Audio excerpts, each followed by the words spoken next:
go back in time, or forward in time, where would you go? What year would you go to? The Wild West. Find their, literally the Wild West. I just think that'd be a really interesting, fun, crazy to see how that the country was developing back then.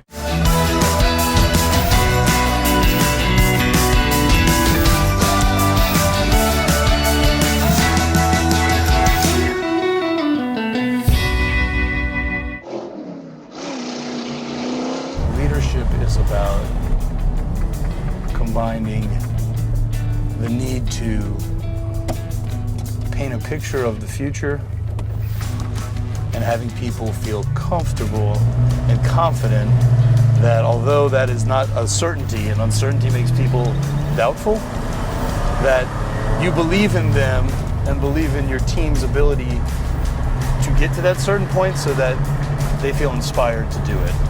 And that's kind of my general belief on leadership is there's uncertainty about the future, and your job is to try to do your best to make people feel good about where they're going in the future as a leader so they'll follow you. And then in terms of leadership style, management style, I'm generally collaborative. I'm a big proponent of the good old-fashioned Ken Blanchard 1-minute manager, clear expectations, catch people doing something right, good feedback when there's things that can be improved. And I do a lot of management by walking around. Yeah.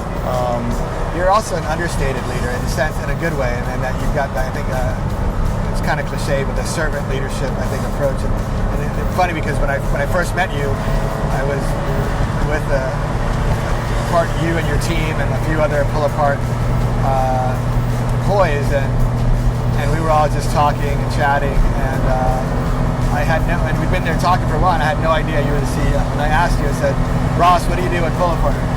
And you're like, oh, I'm the CEO or something. And that's kind of actually when I started thinking about you as a guest on the show, because I really do like people that are humble leaders.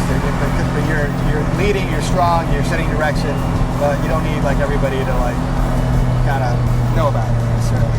It feels better to be a leader who's positive and inspiring and pushing. It feels better to walk into an office and feel like you're doing that.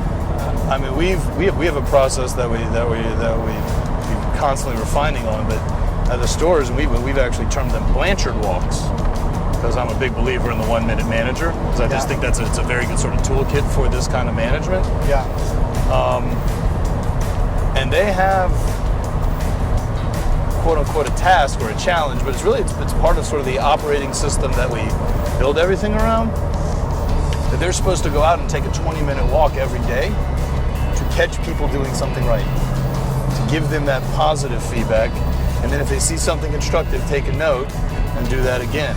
Lots of catching people doing something right, so that when it's time to have the tough conversation, you're not just the a-hole who's always coming down on them. You're the person who's always been trying to coach them, help them, give them good constructive feedback, and when it's time for the tough discussions, it's usually taken as what it is okay, I got it. I let you down, won't happen again.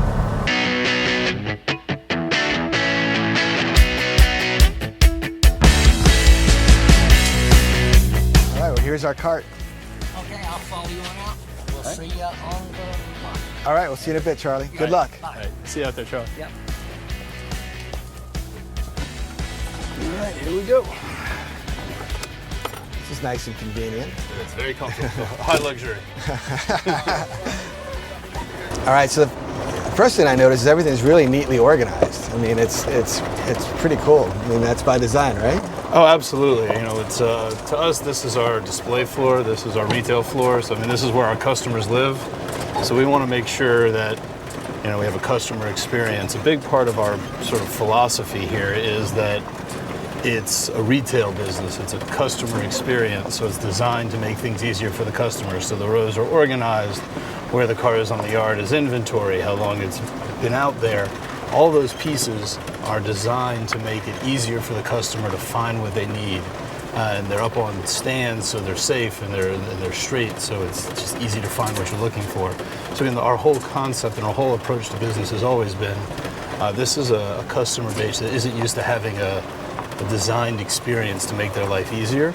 And by doing that, we're able to put ourselves in a good place relative to competition. Because at the end of the day, it's about your customers. Right. You know, so all of the organization, the housekeeping, the cars being lined up in rows, the information that you saw us try to give customers when they come in, to try to make it easier. It's all designed to remove friction, to make it easier for them to find what they want out here so they can come pull the part and save a lot of money. Right, right. So, and the way it works is they pay to access the lot, right? So a customer comes in, they pay. Yeah, it's a cover charge. Okay. So they pay $1 to come in if they're a VIP, $2 if they're not. Okay. And then do you, when they pull apart, when they go to do they pay for that too? Or is that, there's no, once they pay the entry fee, that's it? No. So the way it works is when the customer comes in, they pull their part off. They pay for that part. So, but any part off any car is the same. So an engine out of a truck, an engine out of a Ford Taurus, an engine out of a Porsche, all cost the same. So it's, a part is a part is a part. We used to joke, it's like the old Wendy's commercial, parts are parts. So you can get an engine out of a truck or a car or any engine. Yeah. Okay. And that's been one of the fun things to learn about this business is that people take things you never think they would take. People come in here every day taking engines, transmissions. It's incredible to see what our customers are able to find and do. The most popular parts are still things like tires and batteries. We sell a ton of engines and transmissions. We sell a ton of headlights, taillights. If you think about most of the car parts most people could name, those are going to be the most common parts. Okay. So this business has been in your family for a long time, right? Yes, yeah. So we actually started out as a scrap recycling business about 1908. 1908, here in Atlanta, right? Here in Atlanta. This is called Central Metals. Yeah. And that was a scrapyard we ran as a family for 80, 90 years. This business was an outgrowth of that. It started as kind of a sort of a little small side business. We sold the scrap business. We originally got into it because we thought it would be a vertical integration because we had an automobile shredder. But we found out that it's a hell of a standalone business. As we're sitting here, I'm thinking that this is the first electric vehicle on Techrides. This is the first electric ride. And it makes me wonder, as this industry develops, the automotive industry is changing drastically and rapidly in terms of technology, where cars are moving to become more electric. You've got self-driving cars potentially coming around on the corner soon. Inside the car, the parts are more and more really computers. So really, there's so much code running the information systems and entertainment systems and everything about the car. And then when you look at electric cars, it's just pretty much all just a big battery running around. How do you think about the future of your business? How is it going to change as this industry evolves? That's a great question, and in some ways it already has, because now most of these cars that are out here have computer, multiple computer brain boxes and control units to control the systems and codes. So that's already started. It used to be somebody would come in and they get a singular part. Now they're buying whole systems to replace, so they're not just this little piece here. And is that a part people can still use? They get the computer inside the car. Is that reusable? Oh, sure. Yeah, okay. Absolutely. We sell a ton of them. Again, it requires a little bit more information. That's where you have to work on making sure that the content you have is helpful to customers' understanding.